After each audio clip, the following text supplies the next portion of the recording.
Yeah, so this is part 2 of a long series of talks about the Erlang runtime system. So the engine tuning part will not come in this talk, so sorry to disappoint you. This is the know your engine part. So I will talk about how things work a bit so that in future talks we can talk about how to tune the engine. And the first talk was given at a Klarna Tech talk and in San Francisco, so many of you might have missed that. So I will do a short recap of some of the things from the first talk, which was about processes and garbage collection. And then we'll talk about the beam today. So this is a picture of the engine in my car. And this is sort of the way I guess most people look at the Erlang runtime system. You can open the HUD, but there's sort of nothing there that you can do anything about because you don't really know what it is. So basically, I have this huge engine that does magic things, and somewhere I can fill water and oil. Probably not oil, but water. That's what I can do here. So without knowing exactly how this thing works, I cannot tune it. So the idea here is that slowly we're going to learn more and more about the Erlang runtime system so that we can tune it for the applications that we want to run. So I started writing Erlang code in '94, and then I worked on the first native code compiler for Erlang, which is called Jericho, that no one has heard of. It was the predecessor of Hype. So then I wrote most of the second, or parts of the second native code compiler Hype. And then I went to Lausanne and worked on Scala for a while. But that wasn't really my world, so I came back and have been working with Erlang again since 2005 for a company called Klarna. And now I'm writing a book about Erlang runtime system because while working for Klarna and trying to keep this 24/7 service up, there's all the time questions coming up. Why is the system behaving like this? Why is it behaving badly, and how can you make it better? And without understanding the Erlang runtime system, we cannot really do that. So I'm now writing the book I wished I had had by my side during these last 8 years, or whatever it is. And also presenting parts from this book at conferences so I can get feedback. So please come and talk to me afterwards what you want to have in the book and what you think about the content that I present here. So hopefully there will be a book in February at O'Reilly's for the Erlang runtime system.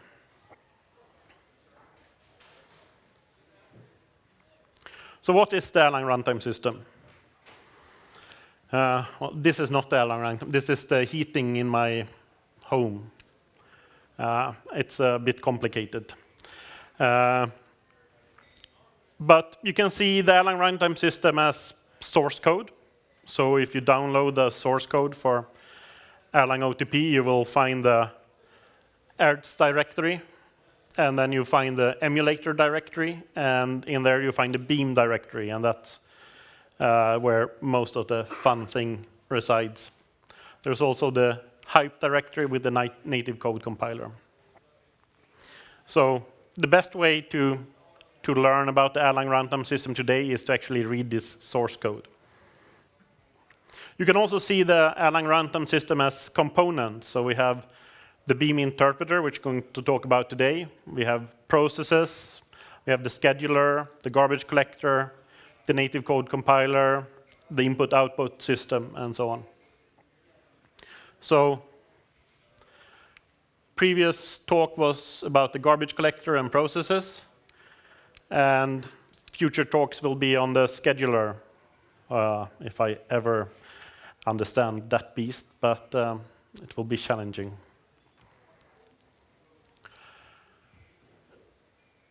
So in Erlang, we have processes. This is sort of the most important concept in the language. And conceptually, in the implementation of processes, they are just 4 memory areas and a pointer. There's a stack, a heap, a mailbox where you receive messages, and a PCB, the process control blocks with flags and information about the process. So a third way of looking at the Erlang runtime system is as memory areas. So we have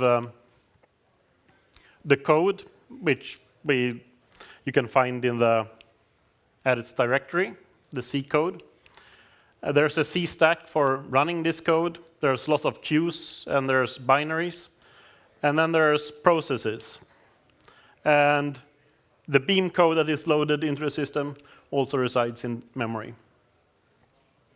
So if we look at the process, we can refine the view a bit. So there's actually one memory area for the stack and the heap. They grow towards each other. And then the message queue, we can refine this a bit more. There's actually not only one message queue, but let's look at it like this. And there's a native stack, which is actually the C stack, where you can run native code on the process.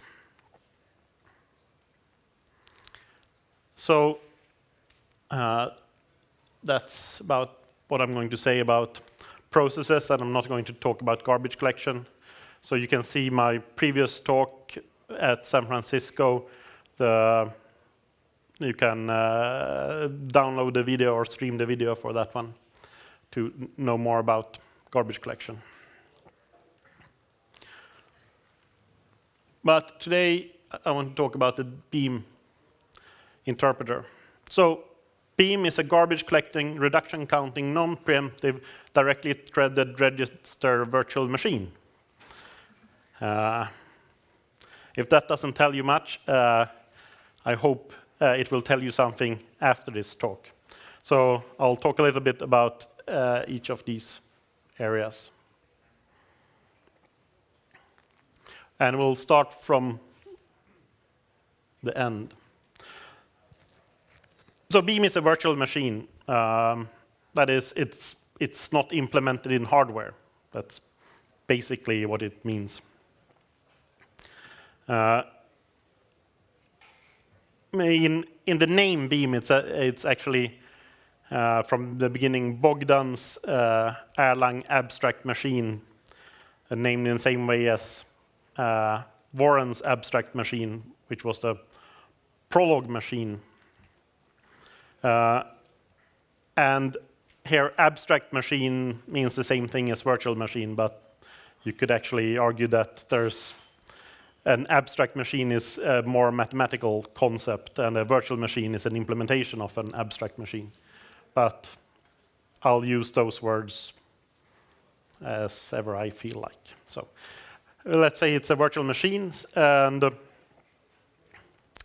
one small problem with the Beam compared to, for example, the JVM is that there's no specification of the Beam. So you can see it as a problem, or you can see it as an advantage. So it's hard for anyone else except the people who actually know the implementation of the Beam to come up and make a new Beam that can run Erlang code in exactly the same way as Erlang OTP does, because there's no specification to follow and write. You have to actually look at the C code and see what does the C code do, and then you have to think,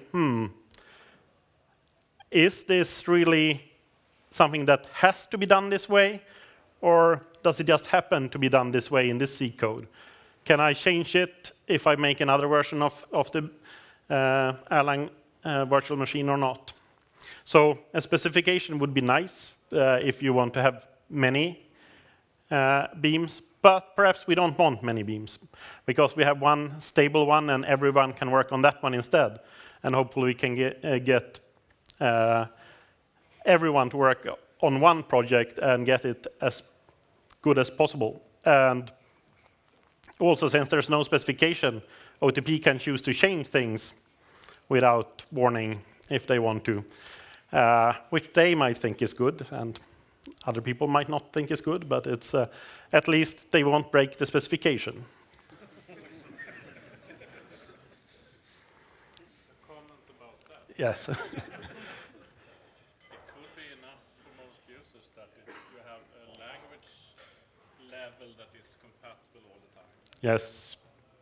You don't need to know how the virtual machine Well, implements that. yes, but there's not a language specification as such either, so. It's quite good description. Yes, so it's a virtual machine anyway. There has been attempts to actually implement it as FPGA and things like this, as physical hardware, but I haven't seen anyone running. Anyone? No. So Beam is a register machine, and it's not a stack machine. So in a stack machine, you have a working stack, and every argument that you want to work on, you push on the stack, and then you operate on the arguments on the stack. And it's very easy to compile to a stack machine. And it's very easy to implement a stack machine.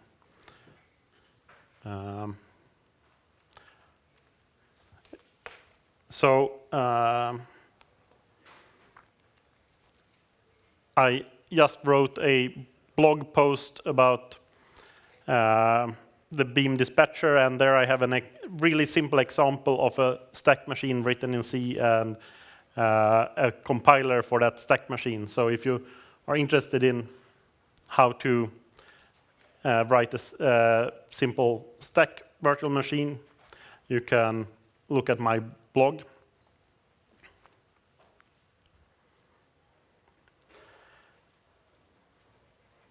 But a stack machine then pushes everything to memory and pops everything from memory, and if it needs to use arguments out of order, it needs to swap them around on the stack in order to get them in the right order for the next instruction, and so on.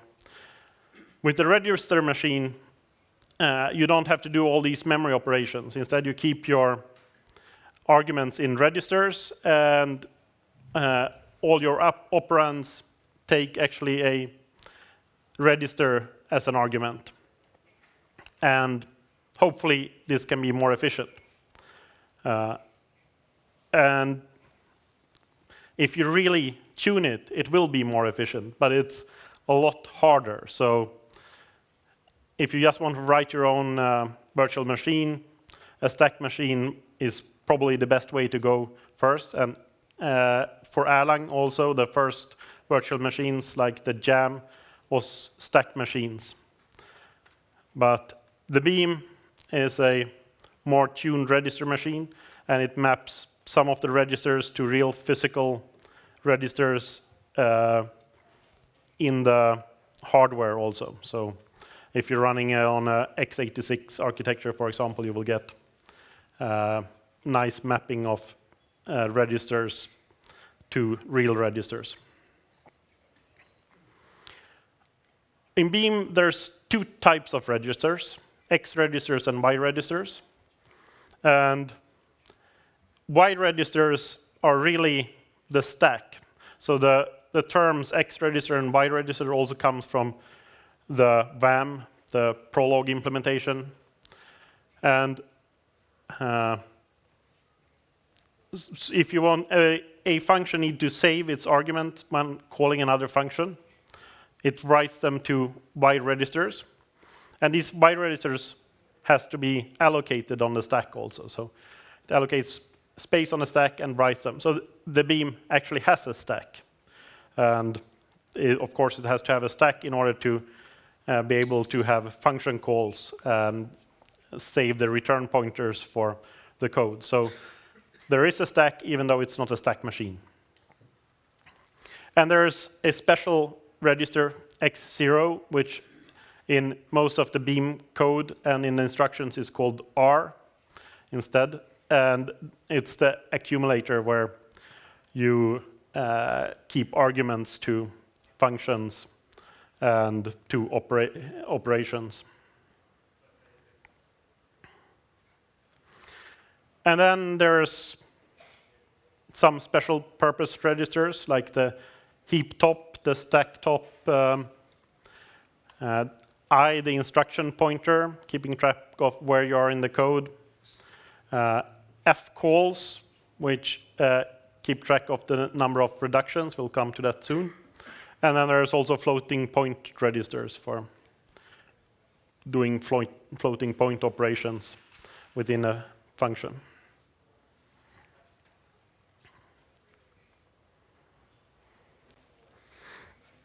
So now we come to sort of the meat of the implementation of the Beam.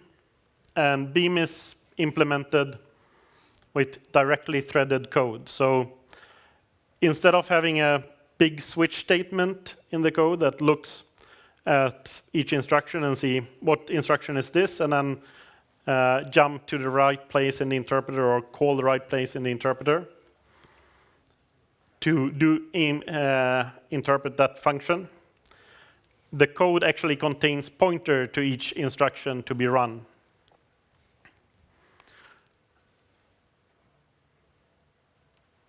So we have the instruction pointer register I, pointing to an address in code. And here we have some code that has been compiled. This is in between two functions calls in a small add function. And what it does is move the accumulator register to another X register. Then it reads up a caller saved register that it saved before during the previous call to an X register to the accumulator to have it ready for the next function call. And then it saves the value, the return value of the previous function call on the stack. So moving it to Y register.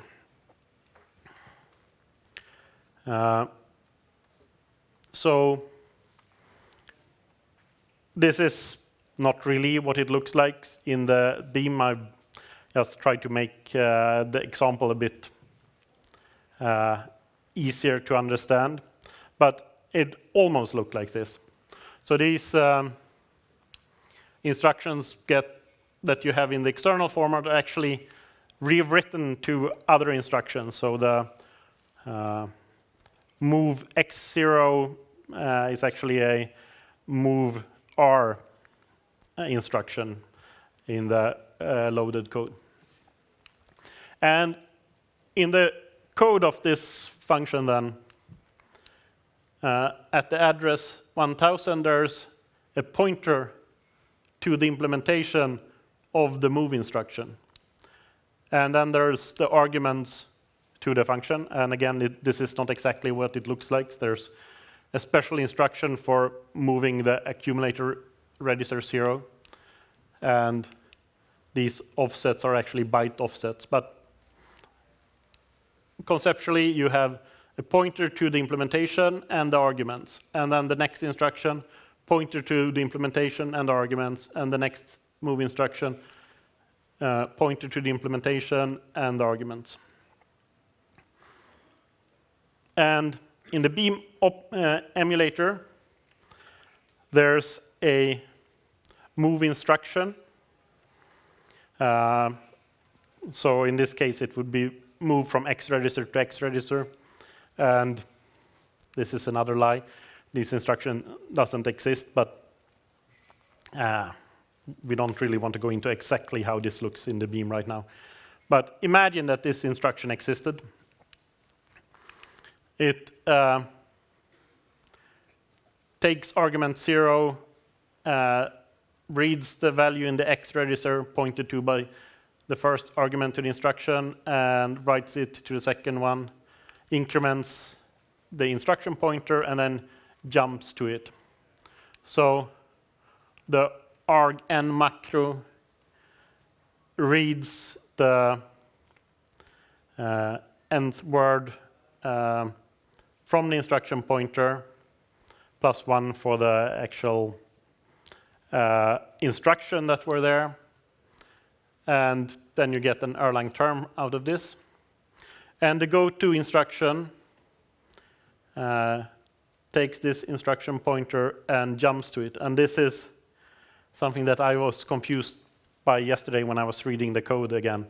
So it says goto star, but goto star is the way to say jump to an instruction pointer, not dereference the pointer here, because it's already dereferenced here. So you increment the instruction pointer to point to the next instruction, dereference it, get the pointer to the next instruction, and then use the go to a pointer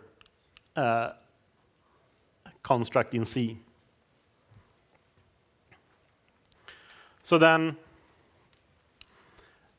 it will take I plus 3 and read the next address and jump to that address. And there is the implementation of the move to from a Y register. And then it will read increment I, read the next one, and jump to the last instruction.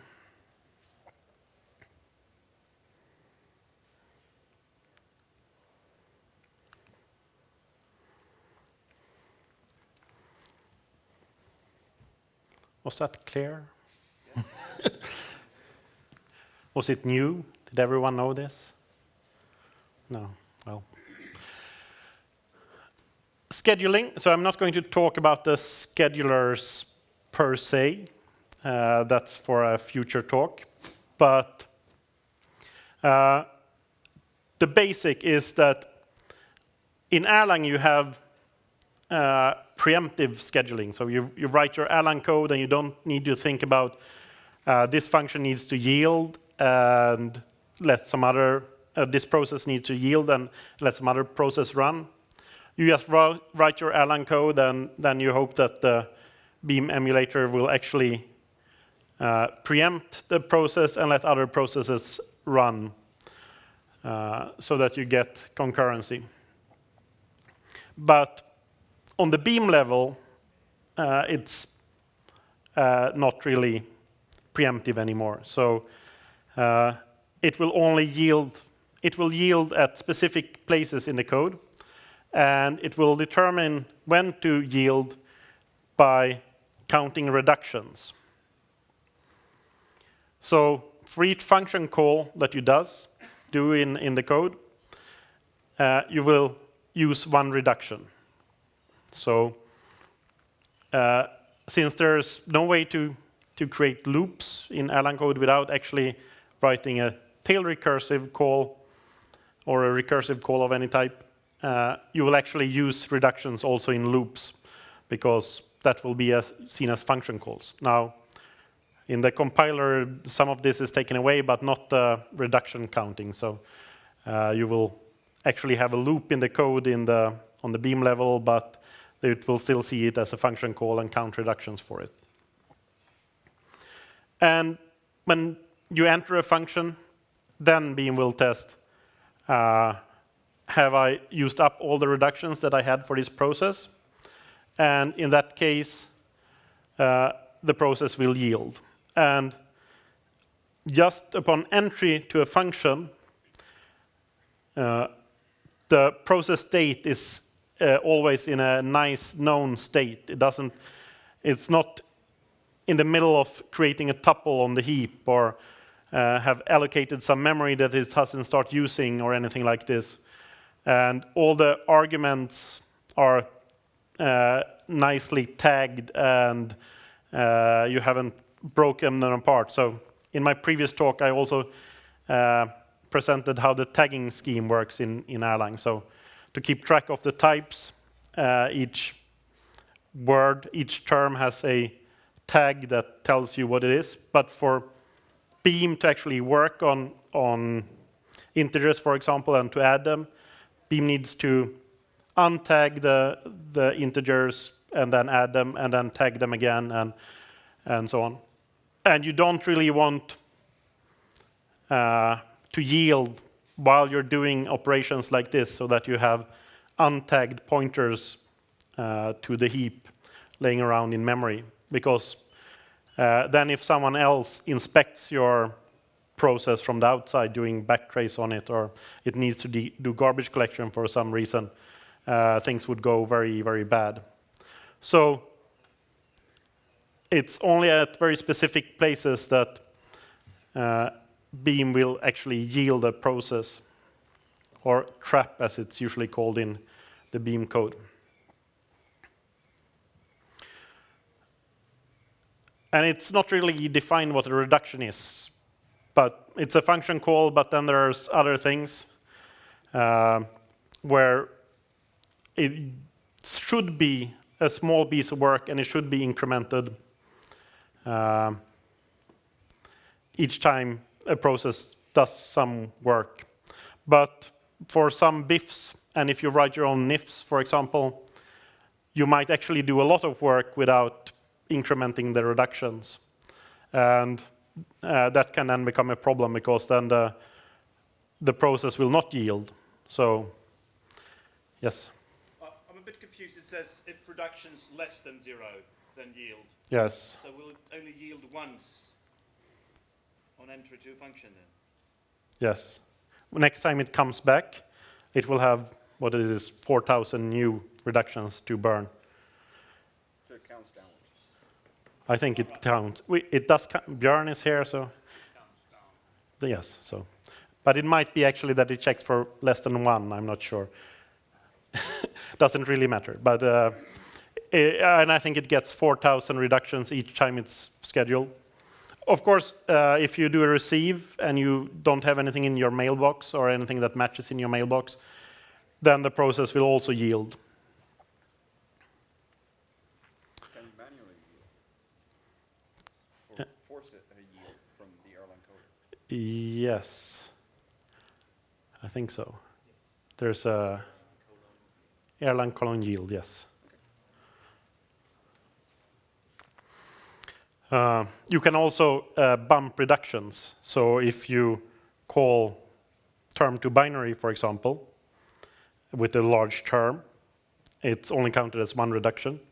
And then you can do bump reduction size of binary afterwards to actually use the number of reductions that you needed. Or you wait for the next release of Erlang, which will actually count the right number of reductions for term to binary. Yes. Any more questions on? Yes. List comprehensions. Yes. For reductions. They are added like for function calls or not? Because it's a loop as well. Yes. So I think I'll pass that to Björn. They will be written to function call. It's just syntactic show there. Yeah, it's already on core Erlang. I think it's becomes function calls. Yes. So you were saying that the yield is really done in specific place to prevent someone inspecting wrong things. Yes. What happens if you have multiple threads? Thread will yield differently. Yeah. So it will actually, if you ask a running process, if you do I in the shell, for example, if you have a process that do term to binary and a huge term, for example, and you do I in the shell that collects information, you will see that the shell actually hangs for a while because it will wait for that process to be in a state where it can query it. So those BIFs that actually query processes will only do it when they're on a nice state also. So then the other process will also hang.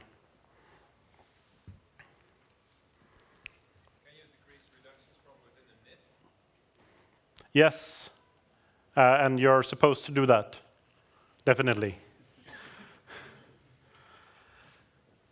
And you should be able to yield from an if, but also there you have to make sure that you leave everything in a nice state.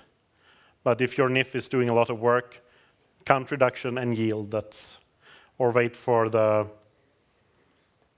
what are called, schedulers, the new schedulers for R17, dirty schedulers, yes, for your BIFs, NIFs. And then there's the whole thing about how the schedulers actually work, choosing the next process to run and so on, and we'll not talk about that now.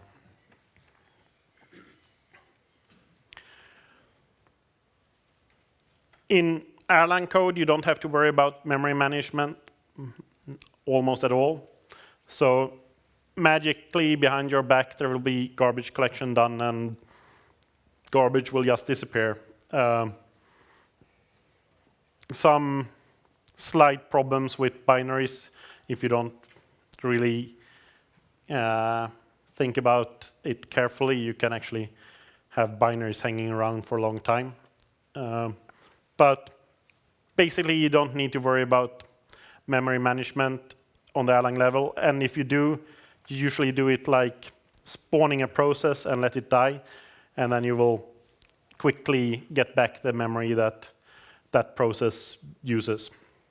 But on the beam level, you actually have to allocate memory or make sure that there is memory on the stack and the heap. So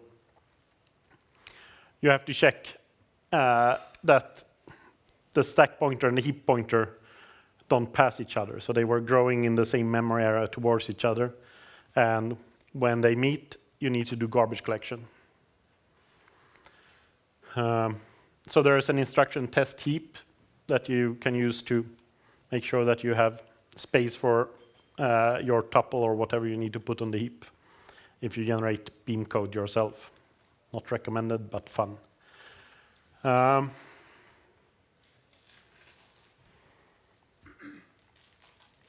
And then under the garbage collector, there's a whole big area of memory allocators, like 14 of them or something like that, that you can give thousands of flags to. So that's a whole other talk on how to actually tune those allocators depending on what, if you're running on a 2 terabyte system like I am, or on a Raspberry Pi that some of you are. So you might probably not want to use the same type of memory allocation in those two scenarios.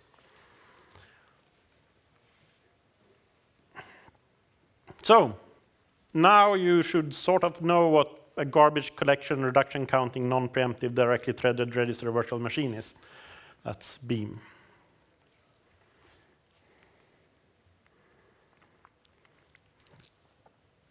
So you can actually look at generated Beam code quite easily by giving flags to the compiler. So if we have this little HRL file with defines the string hello world, the greeting, and a advanced program here that you can call, and it will return the string hello world. So if you compile this with the flag P, it will do the pre-processing. So then you can see what will happen after pre-processing. So this is quite useful if you're doing hairy macro stuff. Not recommended either, but sometimes necessary. Then the macro is replaced here. And you will, if you had code in your HRL file, not recommended either, but sometimes you need to, that code would show up here and you would know that you're in actually from this file. And then we come to this file, and then you have the expanded code. If you instead give the S flag, you will get the assembler output, I guess it sort of means, or something like that, the actual beam instructions. So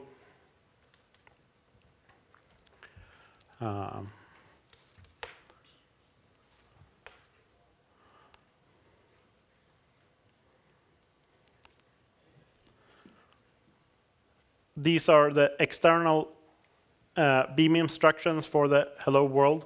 So it will tell you that this is a module world, and there's a version comment in the file. And then the export information. So it exports the function hello that you wrote, and then it exports module info 0 and 1. So this is automatically added by the compiler.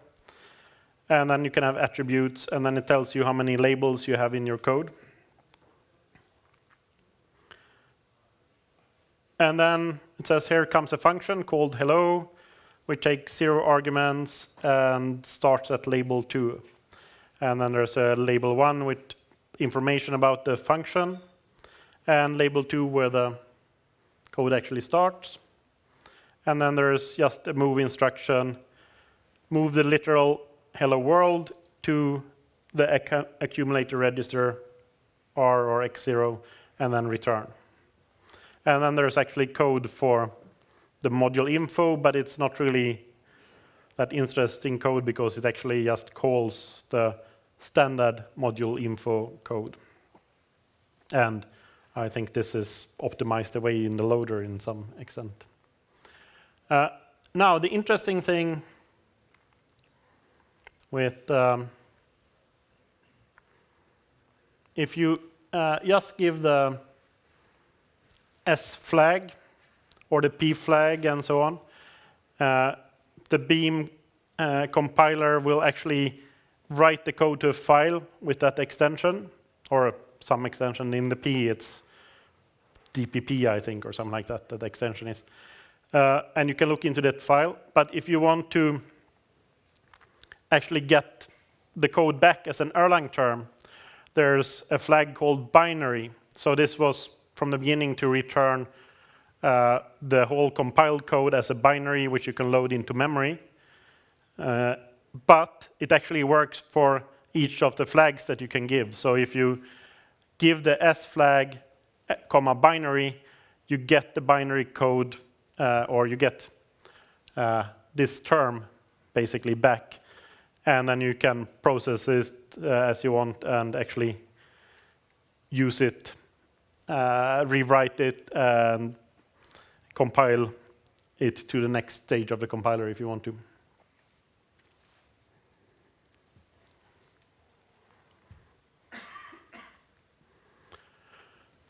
So if we look at another example of Beam code, we have a very small module here called add. Exports one function that takes 2 arguments, add. And it calls the identity function for the arguments and then add them.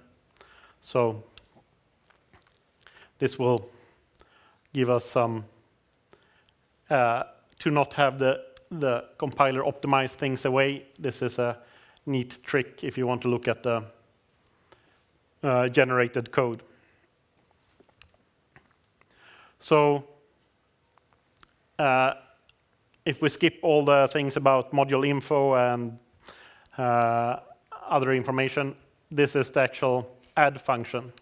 So here we see that it actually doesn't allocate because it will need to use space on the stack to keep the result of the first call to the ID function while it calls the second ID function. So it moves the second argument, x1, that's B, to the stack, just allocated slot. Then it calls a function at label F4, which is actually the ID function.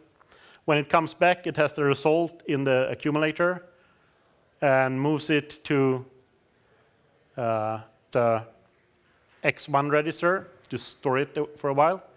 Then it moves the thing that was stored on the stack before, which was B, into the accumulator. And then it stores the result of this call, which was in X1, back to the stack. And then it calls the other ID function. And then it calls plus with Y0, the stack position, and X0. And when it has added these two, it has to deallocate the extra stack slot that it allocated in the beginning. And then it can return. So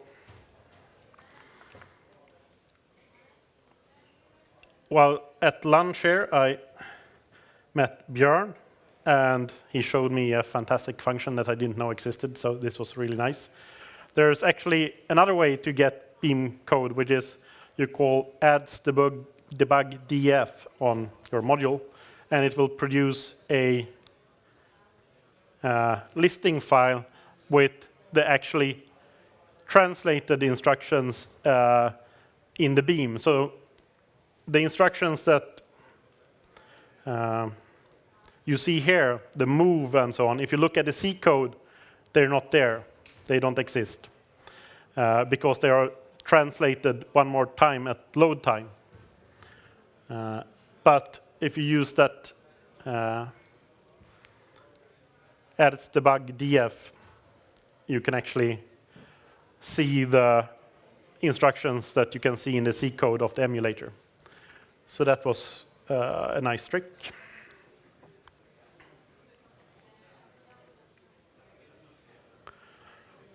So basically, we've learned a little bit about how the Beam works. It does reduction counting to do yield. It's directly threaded, so it jumps between the implementation of each instruction in the emulator. And it's a register machine, has X and Y registers, and Y registers actually the stack. And you can use the S and binary option to the compiler. The binary option only works with file compile, not the C in the shell. You cannot do just C foo binary. But if you do file compile, you can do it.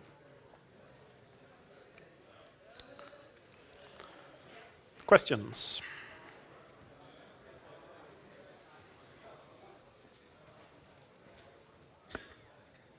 When you spoke about memory management and garbage collection, you said that there was an exception with binaries. They work differently. Yes. Could you explain a little bit more? Yes. Let me see. Here, it's in the garbage collector. So binaries are reference counted, but one thing that you can do with binaries is to try to decrease them by copying out a part of the binary. But then you still have a reference to the big binary, so you will not get rid of this huge thing. So that's one problem. But the worst problem is that if you send the binary to another process, this other process also gets a reference to the binary, and then you send it to yet another process. Then that process has a reference to it also.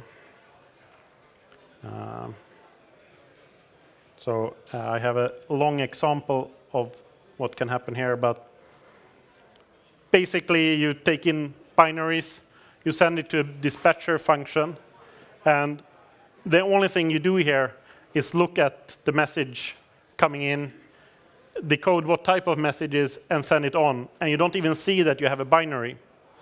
And you send it to another process. And this dispatcher process doesn't really use any heap at all. So it will never garbage collect. And it will keep a reference to each binary. And you will never get rid of those binaries until you run out of memory and die. So the solution to that today is to just add a explicit garbage collect every now and then in this dispatcher.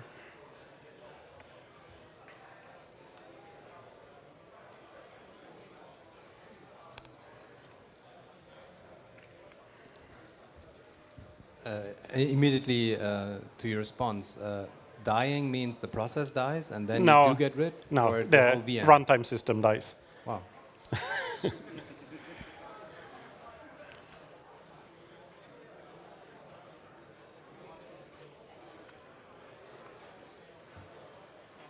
No more questions? Then thank you.